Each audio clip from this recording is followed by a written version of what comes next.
افسوس کی بات یہ ہے کہ 690 روپے اس ٹائم جام صاحب سنے میری باتوں کو ضرور کہ 690 روپے میں جام صاحب بڑے زمیندار ہیں بیلے میں. 690 روپے میں وہ اپنی تمام زمینیں ہمیں دے دیں، ہم لینے کے لیے تیار ہیں. چلیں کہ گزشتہ روز آل بلوچستان پیٹرولیم ڈیلر ایسوسیشن کے چیئرمین حاجی ولی محمد لیڈی کی بیٹھک پر ایک ہنگامی میٹنگ کا انعقاد ہوا، جس کی سربراہی حاجی ولی محمد لیڈی اور سید قیام الدین آغا نے کی. معزز صحافی حضرات، یہ بات آپ کے علم میں ہے کہ دونوں ایسوسیشنز نے سریاب روڈ پر مختلف جگہوں پر احتجاجی کیمپ لگائے تھے اور جدوجہد کر رہے تھے. حاجی ولی محمد لیڈی اور سید قیام الدین آغا نے دونوں ایسوسیشن سے اختیار لیا کہ سریاب روڈ کے اس اہم ایشو پر آپ دونوں تاجر تنظیمیں متحد ہو کر سریاب روڈ کی عوام اور تاجروں کے عظیم تر مفاد میں مشترکہ جدوجہد کریں، جس کو دونوں ایسوسیشنز نے قبول کیا. اس پر ایک ایکشن کمیٹی متاثرین سریاب روڈ بنائی گئی، جسے ایکشن کمیٹی متاثرین سریاب روڈ کا نام دیا گیا ہے.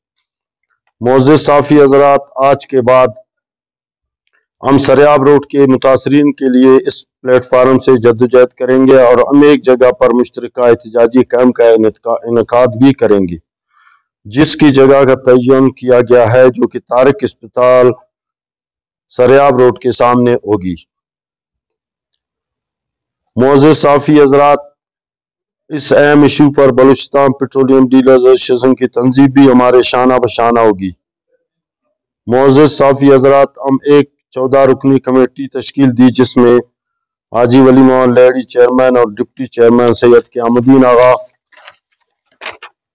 دونوں تنظیموں کے سربراہان عبدالرحیم کاکڑ، سید امر الدین آغا اور دیگر ممبران میں میر یاسین مینگل، ٹکری حمید بنگلزئی، عبدالسلام بادینی، ڈاکٹر فضل بنگلزئی، حاجی عبدالمالک لیڈی، حاجی بشیر احمد بنگلزئی، ٹکری عباس لیڈی، حاجی اسلم ترین، مالک محمد حسین شاوانی، حاجی عثمان پرکانی بھی پر مشتمل ہوگی.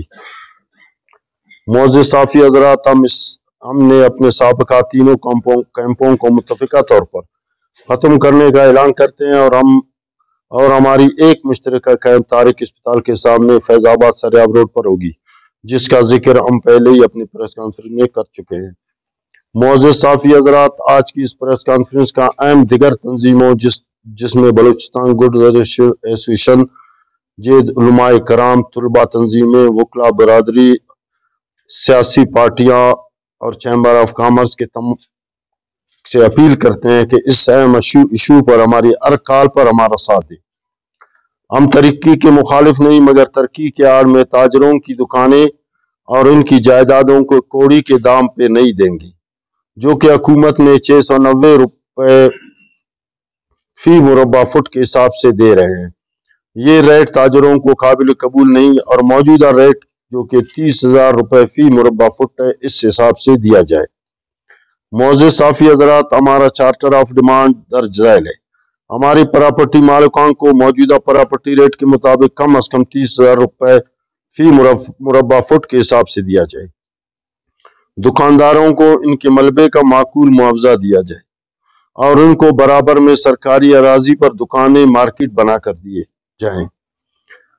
ہم آپ کے گوش گزار کریں کہ سریاب روڈ پر مختلف جگہوں پر سرکاری اراضی ویران پڑے ہیں، کرایہ داروں کو دکانیں الاٹ کی جائے. خدا نخواستہ جن کو اس جگہ پر دکان نہیں ملتی، کرایہ داروں کے نقصانات کا ازالہ کیا جائے اور موجودہ ریٹ کے تناسب سے ادائیگی کی جائے. نمبر 3، سریاب روڈ کی کٹنگ کو اس طرح کیا جائے تاکہ تاجر برادری کے نقصانات کم سے کم ہوں. سریاب روڈ پر جتنی بھی مساجد شہید ہوں گے، پہلے انہی مساجد کی جگہ تعین کر کے ان کی جلد از جلد تعمیر کو یقینی بنایا جائے. مزارات کے تقدس کا خیال رکھا جائے. موجودہ ایکشن کمیٹی متاثرین سریاب روڈ کے بغیر حکومتی کوئی بھی فیصلہ قابل قبول نہیں ہوگا. سریاب روڈ کی تکمیل کا مختصر ٹائم فریم دیا جائے تاکہ تاجروں کے نقصانات کم سے کم ہوں. اگر حکومت وقت نے ہمارے مطالبات کو تسلیم نہیں کیا نہیں کیا گیا تو ہمارے پاس سخت سے سخت احتجاج، جس میں شٹر ڈاؤن، ہڑتال، پہیہ جام، دھرنا، مظاہرہ اور وزیر اعلیٰ ہاؤس کا گھیراؤ، مختلف ریلیاں کوئٹہ کے گرد نواح میں، اس کے علاوہ پیٹرول پمپ کی ہڑتال اور قومی شاہراہوں کی بندش بھی شامل ہے۔ مہربانی، باقی ڈیٹیل